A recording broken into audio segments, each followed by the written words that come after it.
අධර්මිෂ්ඨ ජනයාගේ කර්ම විපාක. ප්‍රේතයෝ වනාහි තිරිසනුන් විඳිනා දුකට වඩා අතිශයින් මහත් වූ දුකට පත්ව සිටින සත්ව වර්ගයකි. බොහෝ සෙයින් ඔවුන්ගේ උප්පත්තිය සිදුවනුයේ ඕපපාතික වශයෙනි. අහස්සෙහි විදුලියක් පහළවන්නාක් මෙන්ද, කැඩපතක ඡායාරූපයක් පහළවන්නාක් මෙන්ද, මවකු පියකු නොමැතිව කර්ම බලයෙන් සර්වාංග ප්‍රත්‍යංග සම්පූර්ණ පහළවීම වශයෙන් සිදුවන උප්පත්තියට ඕපපාතික උප්පත්තියයි කියනු ලැබේ. මව්පියන් නිසා උපදන්නා වූ සත්වයන්ගේ ශරීර විශේෂෙහි මව්පියන්ගේ ශරීර ස්වභාවයම බලපවත්වන්නේය. එබැවින් එසේ උපන්නා වූ සත්වයෝ මව්පියන්ට සමාන වූ ශරීර ඇත්තෝ වන්නාහ. ඕපපාතික වශයෙන් උපදන්නා වූ සත්වයන්ගේ ශරීරය කෙරෙහි කර්මය බලපවත්වන්නේය. එබැවින් ඕපපාතිකව උපදන්නා වූ ප්‍රේතයෝ ඔවුන්ගේ පාප කර්මයට අනුරූප පරිදි කුඩා වූද මහත් වූද නොඑක් ආකාර වූද ශරීර ඇත්තෝ වෙති. ජාතියක් වශයෙන් ප්‍රේතයන්ගේ සැටි මෙසේය කියා දැක්විය නොහේ. කුඩා වූද මහත් වූද නොඑක් ආකාර රූප ඇති නොඑක් ආකාර දුක් ඇති ප්‍රේතයන් ඇති බව ප්‍රේතවත්තු ප්‍රකරණාදියෙන් දත හැකිය. ඔවුන්ගේ තත්වය ගැන මද අවබෝධයක් ඇති කර හැකිවීමට ලක්ෂණ සංයුක්තයෙහි එන ප්‍රේතයන් ගැන මෙහි සඳහන් කරනු ලැබේ. ප්‍රේතයන් දැකිය හැකි වන්නේ දිවස් ඇත්තවුන්ට පමණකි. දිවස් ඇත්තා වූ ලක්කන මහරහතන් වහන්සේ විසින් ගිජකුළු පව්ව සමීපයේදී දක්නා ලද ප්‍රේතයන් 21 දෙනෙකුන් ලක්කන සංයුක්තයේදී දක්වා තිබේ. ඉන් කිහිපයක් මෙසේ ඔබ හමුවට අපගෙන එන්නෙමු. පළමු අංකය රන්වන් ගතක් හා තිරිසන් මුවක් ලද සුකර මුඛ ප්‍රේත වස්තුව. නාරද හිමි රන්වන් ගතක් හා ඌරු කටක් ඇති ප්‍රේතයෙක් දක්නා ලදී.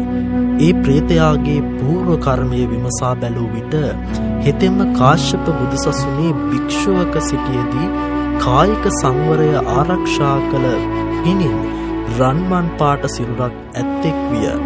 වචනයෙන් භික්ෂුන්ට අක්‍රෝෂ පරිභව කළ පවින් නිරේහි බුද්ධාන්තරයක්ව පැසී දැන් ඌරු කටක් ඇති ප්‍රේතෙක්ව ඉපෙද ඇති බව ප්‍රේතයා විසින්ම කීවේය. දෙවන අංකය අධර්මවාදීන් හා එක් වී සිල්වතුන්ට පරිභව නොකරනු. පෙර ඊර්ෂ්‍යා කරන සුළු වූ කුලමසුරු බවින් යුත් පාපී භික්ෂුවක ගේ කීම අසා එක් සැදැහැවත් දායකයෙක් සිල්වත් භික්ෂූන්ට නින්දා කළේය. ඔහු මැරී ගොස් ප්‍රේතයක වී උපන්නේය. දිනක් වැසිකිලි වලකින් මතුවන මෙම ප්‍රේතයා දැක ඔහුගෙන් මෙසේ වීමට හේතු වැසූ විට භික්ෂූන්ට මෙය කියන ලදී. ඒ ලාමක භික්ෂුව දැන් කොහිතැයි ඇසූ විට ඒ පාපී භික්ෂුවද තමාගේ මෙහෙකරුවෙක් වී ශ්‍රමණ ප්‍රේතයෙකු වී සිටින බවද මා ඒ ශ්‍රමණ ප්‍රේතයාගේ හිස උඩ සිටින බවද කීවේය. තවද ලාමක භික්ෂුවගේ වචන පිළිගෙන සිල්වතුන්ට නින්දා කළ දායක ප්‍රේතයා මිනිසුන්ගේ අසූචිකා ජීවත්වන අතර දායකයා නොමකට යවූ ශ්‍රමණ ප්‍රේතයා ඒ දායක ප්‍රේතයාගේ අසූචිකා ජීවත් වන්නේය. මේ පරිද්දෙන්ම පාපී භික්ෂුවකගේ වචන අදහා සිල්වතුන්ට නිග්‍රහ කොට ප්‍රේතයෙක් වී ඉපිද ඒ පවිටු භික්ෂුවද ශ්‍රමණ ප්‍රේතයෙක් වී ඉපිද ඒ ප්‍රේත දායිකාව හිස උඩ තබාගෙන ඇගේ අසූචිකා ජීවත් වන කතාවක්ද දක්නට ලැබේ. එබැවින් සත්පුරුෂේනි, භික්ෂුවක් නමුදු ඔබට කෙනෙකු ගැන චෝදනාවක් කළ පමණින් අදහා අනුන්ට දොස් නගා අපාගත නොවෙත්වා. තෙවන අංකය අභිප්‍රේත වස්තුව. මේ ප්‍රේතයාගේ හිස මිනිසෙකුගේ වැනිය, කඳ නාගයෙකුගේ වැනිය, මුළු ඇඟම ගිනිගෙන නිතර විලාප කියමින් දුවයි.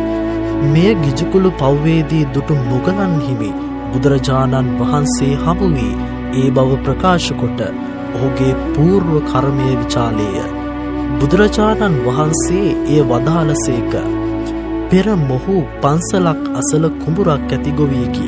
ඉදින් බොහෝ මිනිසුන් කුඹුර මැඩගෙන පන්සලට එන බැවින් මොහු මේ පන්සල නැත්නම් මගේ කුඹුර රැකේ යැයි සිතා පන්සල ගිනිබත් කළේය. මේ පවින් අවීචියේ පැසි දැන් ප්‍රේතව ඉපිද දුක් විඳින්නේ යැයි වදාළසේක. එබැවින් සත්පුරුෂයනි පවට බිය වෙත්වා. සිව්වන අංකය. පෞකල ගැහැණියකගේ දුක්බර කතාව. මත්තා ප්‍රේත වස්තුව. භූත යන පුතුගේ පියාට තිස්සා හා මත්තා කියා බිරිඳන් දෙදෙනෙක් වූහ. පසු කලෙක නරක ගති පැවතුම් තිබූ මත්තා මැරී ප්‍රේතියක්ව ඉපිද දිනක් භූතගේ පියා නිවසේ නැති අතරේ නිවස අසලට ආවාය. මේ ප්‍රේතිය දුටු තිස්සාව ප්‍රේතියකින් තොප කවරෙක් දැයි ප්‍රශ්න කළාය. එහිදී ප්‍රේතිය තමා මේ නිවසේ සිටි මත්තා බව කීවාය.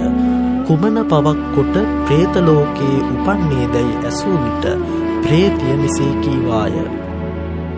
මම ක්‍රෝධ කරන, පරුෂ බස් කියන, ඊර්ෂ්‍යා කරන, මසුරු සිත් ඇති කෛරාටික ගති ඇත්තෙක් වෙමි. මම ඒ නපුරු වචන කතා කොට මෙලොවින් ප්‍රේත ලෝකයට ගියමි යයි ප්‍රේතිය කී බව අර්ථ දත යුතුය. ඉක්බිති තිස්සාව විසින් කවර පාප කර්මයක් හේතුවෙන් පසින් ගැවසුණු සිරුරක් ඇත්තියක් වූ වැදැයි අසන ලදී. එහිදී තමා මනුලවදී ලස්සන ඇඳුමින් සැරසුන තිස්සාව හා ස්වාමි පුත්‍රයා කතා කරමින් සිටිනා දැක ඊර්ෂ්‍යාවෙන් මැඩුණු සිත් ඇත්ති කෝපයෙන් පස්කෙට එයින් තිස්සාවට ගැසූ පවෙන් මෙසේ වූ බව කීවාය. ඉක්පිතිව තිස්සාව විසින් ප්‍රේතියගෙන් කවර කර්මයක් හේතුවෙන් නුඹ කැසීම් රෝගයකින් පෙළෙන්නේ දැයි ඇසීය.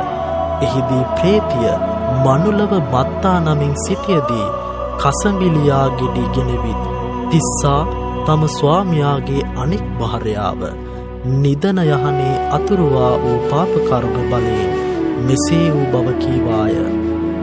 ඉක්පිති තිස්සාව ප්‍රේතියගෙන් නුඹ නග්නව ඉපදීමට හේතුව කුමක්දැයි අසනු ලැබුවාය. පෙර මත්තා නමින් මනුලව මිනිස් කතක්ව සිටියදී වස්ත්‍රයක් සොරකම් කළ පවින් මෙසේ නග්නව උපන්නේ යැයි ප්‍රේතිය කීවාය. ඉක්බිති තිස්සාව ප්‍රේතියගෙන් කුමක්කෙන් අසූචි ගඳ හමන්නියක් වූවාදැයි ඇසුවාය. පෙර ජීවිතයේදී ස්වාමි පුත්‍රයාගේ අනෙක් බිරිඳගේ සුවඳ වර්ගද මල්මාලාවක්ද අගනා විලවුන්ද අරගෙන අසූචි වලකට දැමූ පවින් මෙසේ දුගඳ හමන්නියක් වූ බව ප්‍රේතිය කීවාය. පසුව තිස්සාව විසින් භික්ෂූන් 8 නමක් වඩම්මා දන්දී ඇය ප්‍රේත දුකින් නිදහස් කර දිව්‍ය සම්පත් ළඟා කර දුන්නාය. 6 වන අංකය.